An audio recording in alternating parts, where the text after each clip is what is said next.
Well, James Stack, I'm going to tell the story of my sister, who everyone knows is mentally handicapped. She lives in a group home in Miami, which is supervised 24 hours a day by a staff of healthcare workers, and she comes up and visits a couple times a month.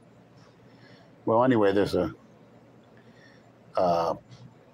business called Seagull Industries for the disabled. I don't know if it's still in operation or whatnot, but there was a big building in Riviera Beach, Florida, and they would assemble different products or stuff envelopes or do things like that that wasn't too technically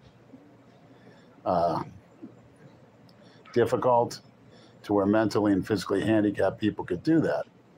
And it gives them a sense of purpose, plus they get a little paycheck out of it. So for whatever reason, she snuck out of that building, and that was also supervised too.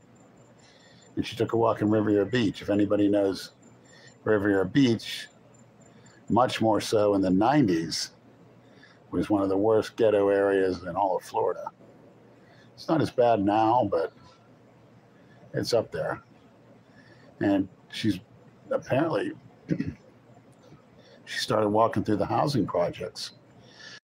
And her being white and the project's totally black, she was seen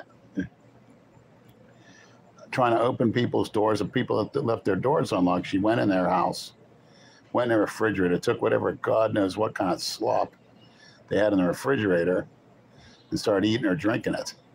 Now you got to understand, imagine the drug houses she opened the door to.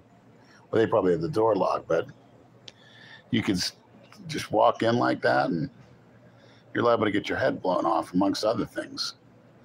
But luckily, she was stopped by like an older grandmother type who had her sit down and actually fixed her a nice meal. I think it was some sandwiches or something, and called the police so they could come and pick up my sister.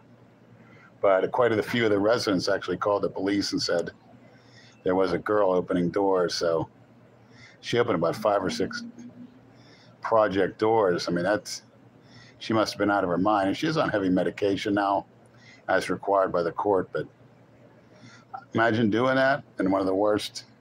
You could, anywhere you guys live, whether it's Brooklyn or Baltimore or Chicago, imagine walking through the housing projects and opening the door. And if the door opens, go in and get her some food at the refrigerator.